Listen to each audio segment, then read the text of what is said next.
My name is Greg Holmes. I'm the owner of TSA Knives. I'm a distributor for Great Eastern Cutlery and thought it'd be nice to take just a few minutes to share some ideas with you and give you a little bit of insight about collecting Great Eastern knives. Any of you that have been around Great Eastern or bought any Great Eastern knives over the last few years know that they're a very prolific knife maker. They come out with models on a regular basis. Very creative in handle materials that they use, and they primarily make serialized runs of knives, which are very nice for the collector, but there's also some unique pieces that come out either as a partial run or special events, or in the case of the knife that you're looking at right now, this is a factory test production run knife that was brought out. Many of these are run in very, very limited numbers. For instance, on this knife right here, this was their 2009 Rendezvous knife that they ran in abalone with a matching blade opener. They only made a total of 30 of these knives in that production run.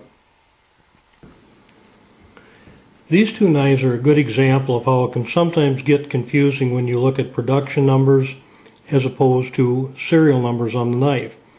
Both of these knives were produced for the 2008 open house that Great Eastern had. They were part of a run of 57 total Barlows. The black and white on the left is serial number 24, however there were only 9 with the black and white acrylic handles. The Inferno Red on the right is serial number 47, but there were only 16 knives run with the red acrylic material.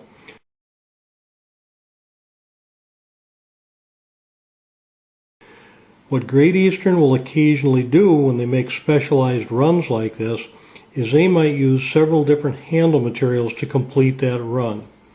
So as I say, it's important at the end of the year to go back, take a look at the total production numbers that Great Eastern publishes on their website, and occasionally you may come up with a pleasant surprise that you've got a knife that's a little bit more rare than what you originally thought.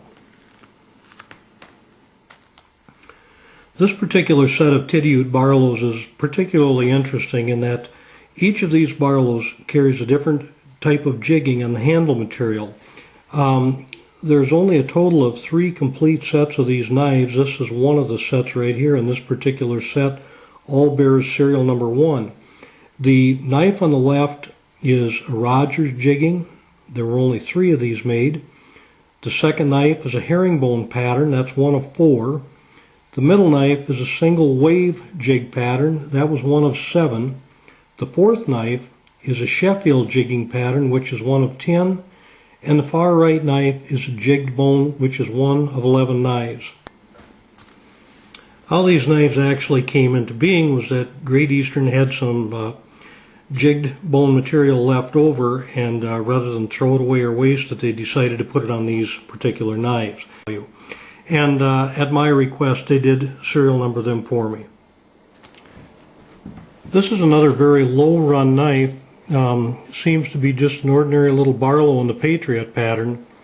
But this knife was made in 2008. It's a little Jack.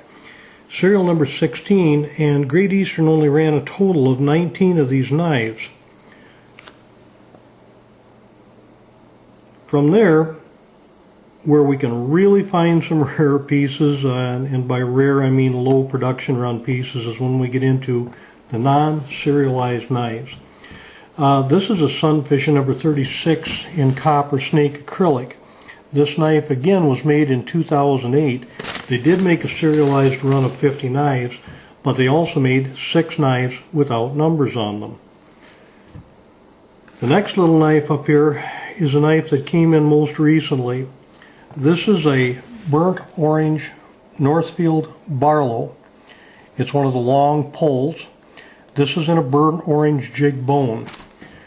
There were a total of just 12 of these made without serial numbers, and I don't believe there were any made with serial numbers. This particular knife, it's a number 53 in Blue Oyster. Really a pretty acrylic material. This is one of 11. Again, it's a non-serialized knife. And here we come on to a number 25 in Blue Oyster. And that is one of 10. Great Eastern brought out the Tidiute in tortoise shell. They ran a total of 50 knives. 43 of the knives were in the brown tortoise shell. This particular one is red tortoise shells. The last 7 knives in that production run were run with red tortoise shell handles. And the last one I'm going to show you right now is a little 26 abalone. This is another non-serialized knife. It's a long pull. There were a total of just 6 of these run without serial numbers on them. The point is, it doesn't take a serialized knife to make a knife necessarily rare or unusual. And if you'll go back through, look at the inventory lists that we've got both on TSA Knives website and also on the Great Eastern website. Take a look at the production numbers on some of these knives, and you're going to find out that a lot of the non-serialized knives were very, very low run knives. I'm trying to bring in more of these unusual short run series. I'm finding out that Great Eastern is using up materials from previous runs and putting them on current knives. In fact, one interesting knife that we'll have coming in here in the next week is Great Eastern is running a number 23 with end caps, and it'll have 2008 blades on it. Great Eastern didn't run any number 23s with end caps on them in 2008. So I believe there's going to be a grand total of 6 of these come through, and these are going to be the only 6 in the River Blue with end caps on it and 2008 stamped blades. Check the inventory lists on our website. There's a button for current inventory. And one of the things that I think is really important to do is I list the production total on the knives when I know how many have been made, and I try to keep it as accurate as possible. I know I go back through Great Eastern's website and check their production list to find out what the total numbers were, because sometimes they will change those totals once the end of the year rolls around and they go back through and check the actual production numbers. But when we've got a rare knife, I like to list it, make it a little bit easier for you, a collector, to go through and find out what's hard to find, what's hard to get, and maybe you'll find something that you don't have in your collection you haven't seen anywhere else.